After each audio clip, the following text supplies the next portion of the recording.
Garam Masala Potato Gratin. Every bite of this gratin is as addictive as the latest season of The Crown. Garam masala is essentially a blend of spices, and every recipe completely differs from home to home depending on the cook, and it really just is down to your taste. And I've developed mine to be soothing, warming and very aromatic. Now I like to make my garam masala in small batches like this so that I can retain some freshness and just make it a little bit more often. It's really simple. It's a roasted one, so all you need to do is roast off your spices in a dry frying pan, let it cool down, grind it, and then I go in and sieve it as well, just to make sure that I'm getting any big chunks of spices or any unground whole spices out of there as well, and whatever is left unground you could just regrind and add it to the rest of the masala. This creamy, cheesy baked gratin will just melt in your mouth. It is just so delicious and rich and flavoursome. You can make it ahead of time. It's very versatile, and if you like you can add other vegetables to it too to make it more of a vegetable bake. I often do it with root vegetables, which is really delicious and seasonal here in the UK at the moment as well. But if you want to go simple on this and just add regular potatoes, you don't even have to add the sweet potatoes. I would recommend, if you want to use all sweet potatoes, maybe add some chili or something to cut through the sweetness of this gratin. You can serve this gratin with any protein of your choice. My favourites are grilled tofu, tempeh, and even sometimes I eat it by itself with a spoon in a bowl like a complete savage, and I don't even care because it's so yummy and really flavoursome all by itself too.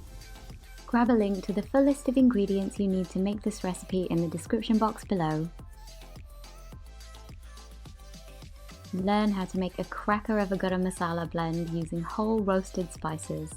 To a dry pan, add broken cinnamon or cassia, blades of mace, which is the outer covering of the nutmeg kernel, smoky black cardamom, green cardamom, cloves, broken star anise, dried Indian bay leaves, whole coriander seeds, whole cumin seeds, whole fennel seeds, and whole black peppercorns. Over a medium-low heat, sauté these spices until wonderfully fragrant. This will take around 4 minutes, but be sure to stir it constantly to make sure none of these beautiful spices burn.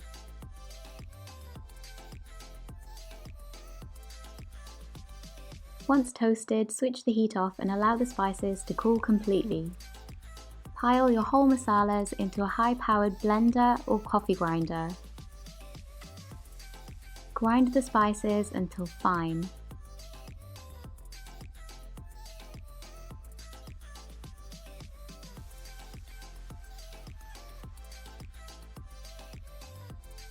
Pass the ground masalas into a bowl through a sieve. This will make sure that we catch any whole rogue masalas we might have left in our mixture. Keep your deeply aromatic and delicious homemade garam masala into an airtight container. It will keep well for around 6 months. Fill a large bowl with cold water. Peel a combination of both white floury potatoes and sweet potatoes. Now pop these potatoes whole into the cold water. This is going to stop our potatoes from discoloring while we slice them. To slice the potatoes, you can either do it by hand, simply by using a sharp knife and a chopping board, or use a mandoline to make light work of this. Either way, the potatoes should be about 1 millimeter in thickness.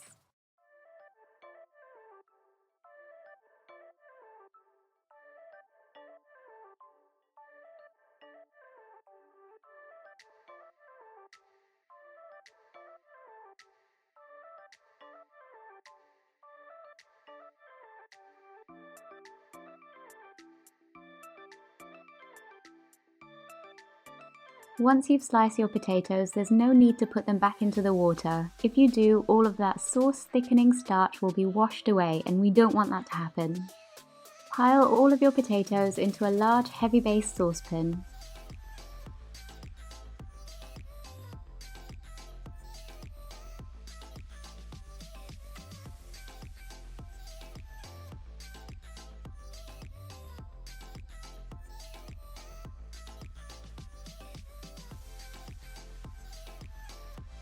Add 2 peeled but whole cloves of garlic. These are a treat for anyone who finds them.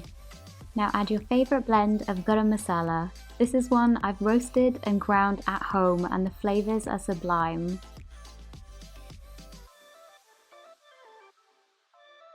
Now pour in some double cream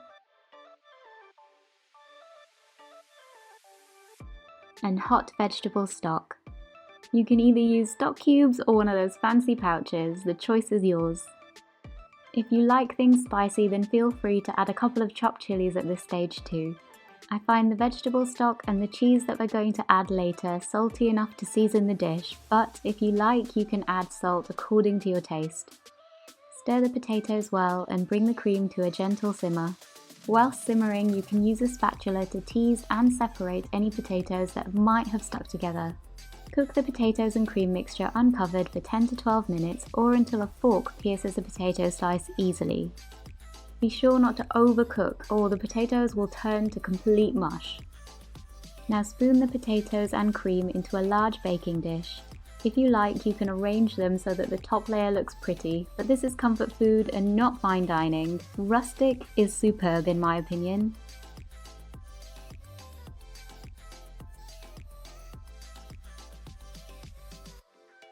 I'm topping my gratin with grated cheddar and a vegetarian parmesan alternative.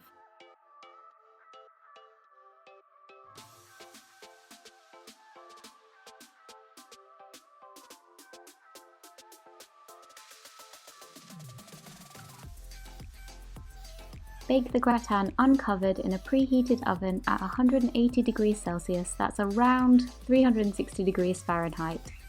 It'll take about 40 to 45 minutes until the top is golden and bubbling.